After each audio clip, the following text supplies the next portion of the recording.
Today we're getting into the latest Tesla news, including Tesla's struggling in the cold, Model Y taking another sales title, a huge Cybertruck improvement coming via software, and more. So let's get into it, and a special thanks to Babbel for sponsoring a portion of this video. First up today, some huge news for Model Y sales out of Europe. The Model Y has officially taken the title as the best-selling car in Europe in 2023. This is truly huge news, not just for Tesla, but for electric cars as a whole, as this is the first time that an EV has held this title. This just goes to show how unstoppable Tesla and the Model Y has been in the last few years. It already has taken the title as the best-selling car in the world, and now it is doing the same for almost every market that it is introduced to. These numbers come from Dataforce and account for approximately 97% of all car sales across Europe and the UK.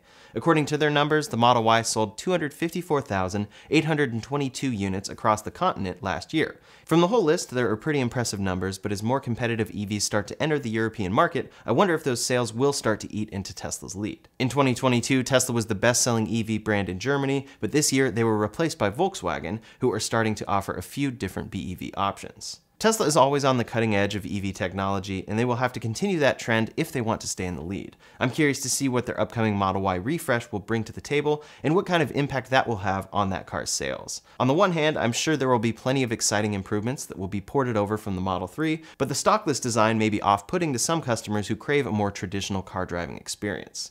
We'll have to see what the future holds, but for now, it is undeniable that Tesla is on top.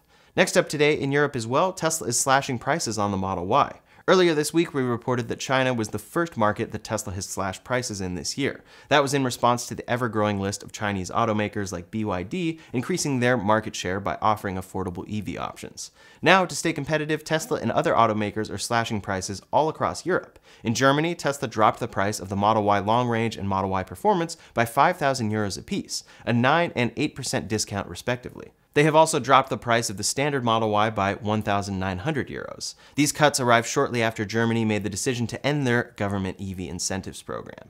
This news comes in light of the Model Y being the best-selling BEV in Germany in 2023, but Tesla did lose their spot as the best-selling electric brand overall. Tesla's sales dropped in that country by 9%, down to 63,685, while their primary competitor, VW, increased sales by 12%.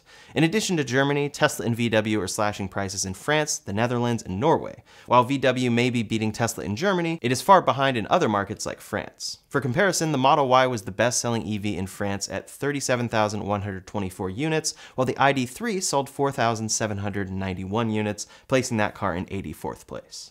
With price cuts coming to Tesla's most popular car over in China and Europe, it does beg the question, how long until they come to the US? I would imagine we could see some price drops ahead of a Model Y refresh in the US in order to keep demand up as they grow supply, but we'll have to wait and see. Next up today, we have a lot of cold weather around the country, and it's showing what it's like when Teslas are really put through the paces of extreme cold.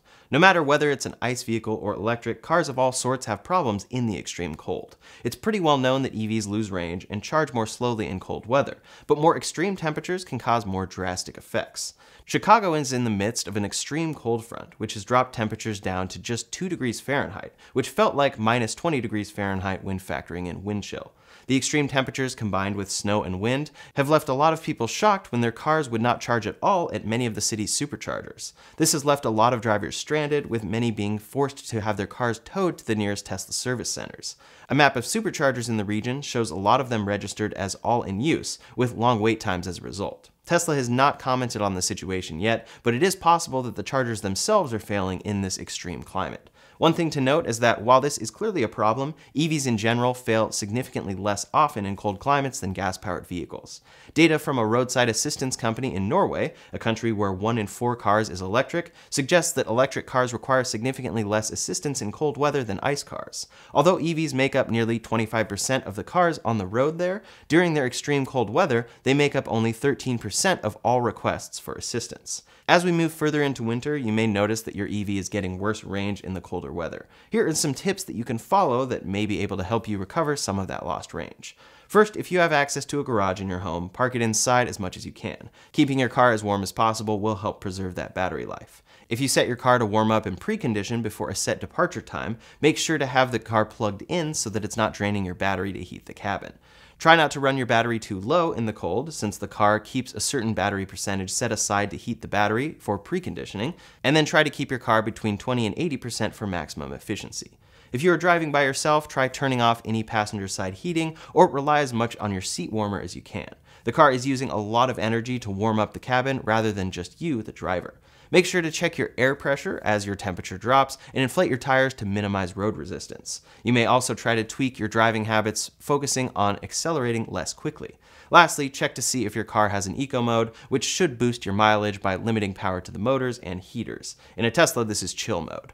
Harsh winters can have a big impact on your electric vehicle, but with some proper planning and awareness, it can be managed. Hopefully, Tesla is able to solve those supercharging issues soon, though, and can help those customers tough out a difficult winter. Next, I'd like to thank today's sponsor, Babbel. Babbel is one of the top language learning apps in the world, with intuitive lessons that help you learn languages through real-life conversations about travel, business, relationships, and more. After doing some touring in Europe in October, I quickly realized how necessary it is to know more than one language. As such, I'm learning French so that I can understand things a bit more next time I go. Babbel is the perfect app for this, since they prep you with real conversations. Here's an example of a more advanced lesson teaching me. Vous habitez ici? Vous habitez ici? This is just one of many lessons, and they have a wide variety of lessons for all levels. Babbel is scientifically proven to help you start speaking a new language in 3 weeks. The lessons are designed by real language teachers, and they offer a lifetime subscription option with a 20-day money-back guarantee. It's very simple to use on their mobile app or on the computer, and you'll see results with just 10 to 15 minutes a day. To try Babbel for yourself, click the link in the description below to get 60% off your subscription. And let me know in the comments what language you want to learn and why. Next up today, we have a brief update on the rollout of the new Model 3 in the US. A YouTuber flew a drone over Tesla's Fremont factory and spotted a lot of brand new Model 3s, seemingly ready for delivery. They have quite a few of them out at Fremont as Tesla continues mass production. It's interesting to imagine what Tesla's plan is for the rollout of this vehicle right now. They clearly have a lot of vehicles produced so far, so they may be waiting to hit a certain production number so that they have more of a wide release at the same time. The Model 3 is not a niche car like the Cybertruck. This is the replacement for their second best-selling vehicle. It stands to reason that they would want to make a big statement by delivering as many cars as possible all at once, to signal the beginning of a new era for that vehicle and the company. First deliveries are currently expected sometime between February and March. While this car is gearing up for its release in the United States, deliveries are currently on pause over in Australia. Tesla sent out an email stating that deliveries of this car ceased as of the end of business on January 17th due to a, quote, technical compliance matter that they are working closely with the relevant authorities to resolve. The problem stems from a minor issue relating to a safety regulation in place in Australia that the government is currently investigating. All new 5-seaters sold in Australia are required to have a center top tether point for increased safety for child seats. Before this update, the prior version of the Model 3 had the necessary top tether point for the rear middle seat that could be accessed behind a flap on a parcel shelf. As it currently stands, the new Model 3 has a similar setup, but the tether point is currently inaccessible. BYD experienced a similar problem with their Atto 3, which had a similarly inaccessible tether point. The current gen HR-V was classified as a 4-seater rather than a 5-seater there for this very reason. We're not sure how long this pause may last, or if it will result in a recall of an already delivered Model 3. Until we hear more, it looks like any excited customers in that market are going to have to wait a bit. Next up today, Tesla has just announced that soon the Cybertruck will be getting even better through the use of a software update. One of the coolest features of the Cybertruck is its implementation of rear-wheel steering and steer-by-wire. Even though the Cybertruck is a pretty big vehicle, by allowing its back wheels to turn in conjunction with the front, it can complete tight turns that most other trucks couldn't dream of. Combined with its innovative steer-by-wire system, this adds up to a truck that handles amazingly without too much driver effort, and can be updated via software. According to the recently released Cybertruck Owner's Manual, this truck has a curb-to-curb turning radius of just 43.5 feet. For comparison, the F-150 Lightning takes over 4 extra feet of clearance to complete the same turn. Even though those numbers are very impressive already, Tesla is already working on how to improve them, and improve them for cars that are already delivered. Elon Musk recently posted on X that they have improvements in the works to tighten the turning circles significantly. A Tesla engineer clarified that a software update will be coming soon that allows for the rear wheels to substantially increase the angle at which they turn, from just 3 degrees all the way up to 10 degrees. This is a pretty huge increase, and that will do a ton to make this already nimble vehicle even more maneuverable. It's also something that is very unprecedented. We have never really seen a software update that improves steering on a vehicle, and that's what Tesla has probably wanted to do for a long time and finally got to do with the Cybertruck. As more customers get their hands on the Cybertruck, we are starting to see more real-world stats on its performance. YouTuber Voyage ATX has posted a video where he took a Cybertruck out on the road, towing a Model Y behind it on a trailer. He never explicitly shares the load weight, but the Model Y weighs roughly 4,000 pounds, with that brand of trailer being listed on U-Haul's website at about 2,200 pounds, adding up to around 6,000 pounds or a little more. He took the truck out for a 110-mile trip where it averaged 749 watt-hours per mile and consumed 83 kilowatt-hours. If we take that math and apply it to the truck's total 123 kilowatt-hour battery, then under these conditions, its range would be about 160 miles. That is a pretty big reduction in range, and while this may be disappointing for a lot of people, that does still have a lot of utility for certain uses, and makes sense when you're towing something as heavy as this. With the size of the battery Tesla decided to go with for the Cybertruck though, cross-country hauling is still pretty infeasible, at least until Tesla releases their planned battery extender. It's likely possible to get it done, but will take a long time. However, if you are willing to haul within the city or not traveling great distances, this truck is still very capable of towing a lot. There are a few ways that this truck's efficiency could be improved in the future though. Closing the tonneau cover does have a positive impact on aerodynamics, and the upcoming 19-inch wheels will also increase overall efficiency. We recently talked about Tesla's plans for the Cybertruck over in China. Elon Musk posted on X that it would take a lot of work for this truck to be made street legal in China, but mentions offhandedly that they may send over some prototypes to put on display. That plan seems to be fully underway already, as Tesla officially announced that the Cybertruck will be coming to China on a national tour. They follow it up by saying, quote, "The first city in the country is decided by you. Draw limited edition Cybertruck gift vouchers." We're still not sure what Tesla's ultimate plans are for this truck in China, but they are definitely making moves to drum up interest there. We'll have to see if Tesla makes any announcements regarding this truck's future overseas, but until then, this will be a cool opportunity for people in China to get up close and personal with the Cybertruck. Tesla has a huge market over in that country, so there will likely be a lot of interest here. Next up today, Tesla has released an update for their humanoid robot Optimus. In this video, we can see Optimus in a lab setting where it reaches into a basket to pull out and fold a t-shirt. This is the kind of task that we might take for granted, but it does require a great degree of dexterity and fine motor control that is pretty impressive for a robot. Elon goes on to explain that this task is not being done autonomously yet, but that soon it would be able to handle this task all on its own, in a non-fixed environment. We can't quite see it for sure, but the robot appears to be mirroring a human just outside of frame.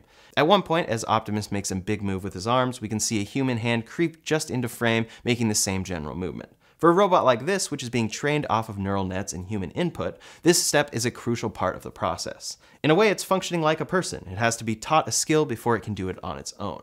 Milan Kovac, one of the lead engineers on the Tesla bot, added that this process would lead to even more complex tasks in the future. For now, this process was done to ensure that the robot actually had the dexterity to complete the movements, as well as to acquire data to feed its neural network. In the background of this video, we can see an array of Tesla's 4680 cells arranged on a table. These are likely spares, perhaps being used as a power source for this robot, or maybe Tesla is already beginning to train these robots on skills to be used in their factories.